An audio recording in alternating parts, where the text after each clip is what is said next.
Good evening. As you can tell, the background is different than it has been for about the past week and a half. That's because I'm back in San Francisco after over a week on the road.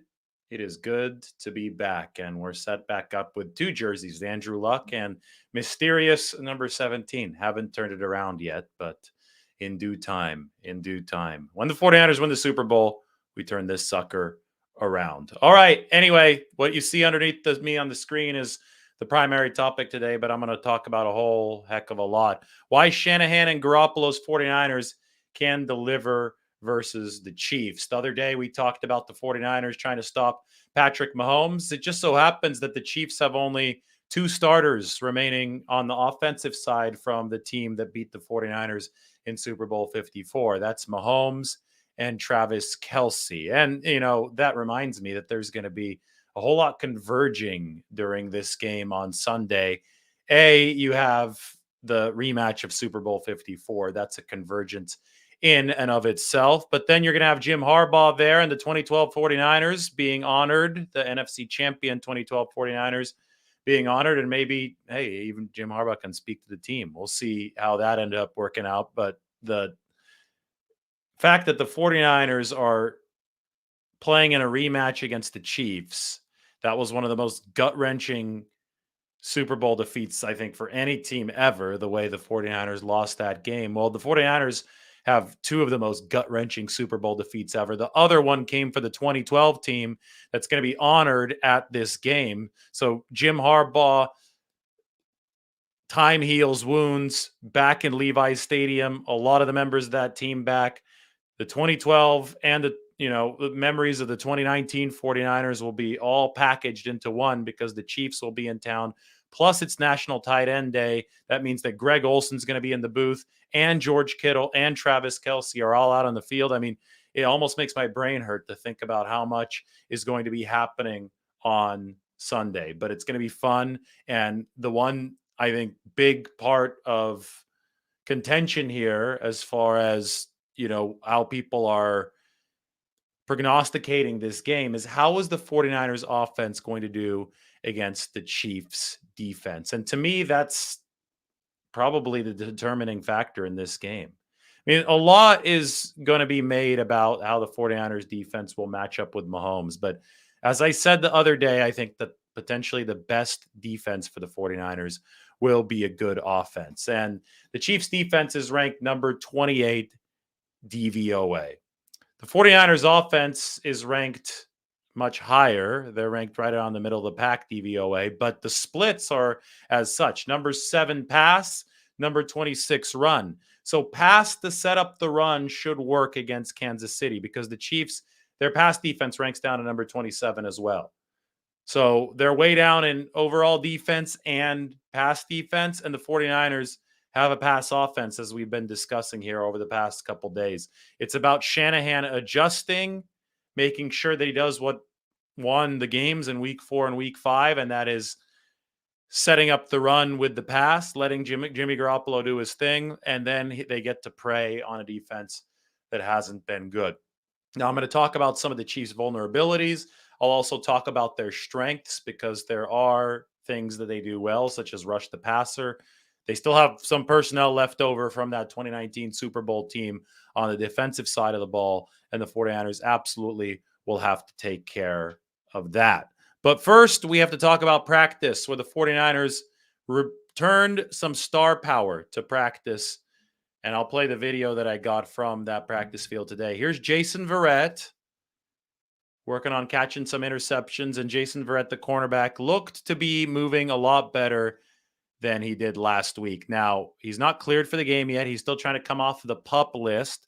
The window to return to practice from that PUP list is open right now. And things are looking a lot rosier this week than last. Trent Williams, not on an injury list, but trying to come back from a high ankle sprain. He looked fairly spry today doing those combo blocks. Nick Bosa spoke today. You see him on the screen here. He says that he's optimistic about coming back from his groin injury. Then you have Jason Verrett again. This is some more quick movement for Jason Verrett. Some of the stuff that is going to determine whether or not he can come off the PUP list for this game. And returning Verrett would be big for the 49ers because Charvarius Ward didn't practice today. I ran into Charvarius briefly in the locker room, and he said that he's feeling fine. He said he's feeling really good, but I didn't talk to him for more than 2 seconds. I mean, he zipped in and out, and I guess that's a good sign in and of itself because he's got that groin injury that he's tending to. And if he can move around quickly, we probably lean toward him trying to play against his former team, the Kansas City Chiefs. But if Charvarius Ward can't play, here you have Jason Verrett at 49ers practice today, trying to come off that PUP list. And then, of course, you have Jimmy Ward. Look at that big club on his left hand. He broke that hand in the only play that he saw action in against Carolina. That was coming off of IR from the hamstring strain. So the hamstring feels good now for Jimmy Ward, but now he's got to play with this club and a broken hand. And it sounds, based on what Jimmy Ward is saying, like he's confident that he's going to play in this game. You can see how he manages with that club. He can catch these tosses from Daniel Bullock's. It's probably going to be harder to catch a heat seeker from Patrick Mahomes in this game on Sunday. But if it becomes an issue of Ward catching a pass from Patrick Mahomes, I think the 49ers have already won that battle. If Ward is in position to break passes up with this cast, which is heavy, by the way, he gave reporters a chance to feel how heavy it was. But if he can get his hand or this club on footballs from Patrick Mahomes, and the 49ers will be in a good spot. So that's Jimmy Ward at practice. And then I had to give you some footage of the healthy offensive players working here, the guys that were full participants in practice. There's Jimmy Garoppolo and Brock Purdy working for the 49ers. And it's going to be Garoppolo in this offense that gets to work against the Chiefs and their number 28 DVOA defense. Garoppolo is working some of these deeper patterns. I guess I would say intermediate, not fully deep, but there he hits Brandon Ayuk. Here's Danny Gray. Garoppolo and Brock Purdy are going to flip sides in this situation. Meanwhile, if you're wondering where Kurt Benkert, the 49ers' third quarterback, is, he's over on the other side of the field working on handoffs with the 49ers running backs. But we can just go through the rest of this quarterback highlight reel, give you a feel of a hot day at practice. It was close to 90 degrees out there in Santa Clara today as we have hit a little bit of that Bay Area October summer. But there definitely was a return of star power to practice for the 49ers on Wednesday. Anyway, back to the top point here. Why Shanahan and Garoppolo's 49ers can deliver versus the Chiefs. It comes back to this. The Chiefs do not have a good defense. This is an excellent offensive team, and it is a poor defensive team. And there have also been injuries, and those injury questions for the Chiefs continue to follow them around entering this Week 7 game against the 49ers. The Chiefs do, however, have a strength, and that is the pass rush. They rank in the upper half of the league in pass rush win rate and in sack rate. And the 49ers have to neutralize several players up front in order to hold the high ground against the Chiefs, to be able to attack some of their weaknesses on the defensive end. Everybody knows Chris Jones. He's one of the best pass rushing defensive tackles in football, actually currently ranked higher than Aaron Donald in pass rush win rate. He blew up a lot of the 49ers Super Bowl aspirations, Lombardi Trophy aspirations at the end of that 2019 season. The good news for the 49ers is that Aaron Banks has not given up a sack yet this season. He's been really good at left guard. And Spencer Burford, I think, is getting better on a weekly basis. Jake Brendel's actually been a decent pass protector for the 49ers. I know everybody's looking at that highlight of him getting, on run over, trampled. I mean, he was on his back on the holding call against him on the deep pass to Brandon Ayuk that was nullified. But every metric other than that is happy with Jake Brendel's performance. Actually, on the aggregate against Atlanta and Grady Jarrett, Jake Brendel had a good game. Anyway, this all matters because Chris Jones might be the stiffest pass rushing test that the 49ers interior line faces this season. Frank Clark can still get after the quarterback.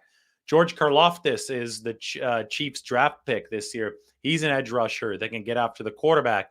And they have Carlos Dunlap on this team, and we know that he can get after the quarterback. So long story short, the 49ers are going to have to protect Jimmy Garoppolo. They're going to have to neutralize these guys up front, however which way they can do it. Because if the 49ers can do this, if they can neutralize these bigger names up front, Kansas City cornerbacks are very iffy. And this is both performance-wise. They don't have Charvarius Ward anymore. He's on the 49ers. And availability-wise, Rashad Fenton is probably going to be questionable with a hamstring injury. He didn't practice on Wednesday.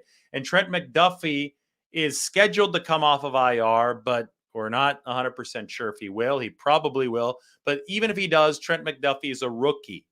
So if McDuffie does come off of IR and he does start this game for Kansas City, you're going to have rookie cornerback, and then L'Jarius Sneed right now is the backup cornerback who's slated to start on the other side. Or you could have Rashad Fenton, who's coming off the injury list. Either way, Kansas City wouldn't be ranked this low, number 28 defensive DVOA, with this pass rush, unless something was seriously wrong on the back end. And their cornerbacks for the Chiefs have not been good. The coverage has not fueled the rush. So if the 49ers can neutralize the guys up front, Chris Jones, Frank Clark, Karlaftis, all these guys, if they can find a way to neutralize them, there will be an opportunity to get some blood against the back end of this defense. Now, you go up and down the linebacker core. That also hasn't been good for Kansas City. That being said, they get Willie Gay, who's their weak side linebacker, who's been out due to league suspension for a few games. His suspension was lifted. He'll be available to go this week. So that should help Kansas City in that all-important middle game, right? Coverage against Kyle Juszczyk and the 49ers tight ends and running backs coming out of the backfield. And that's something to watch out for. But still, you can't run away from this. Kansas City's number 28 defensive DVOA. And I do think that the 49ers can capitalize.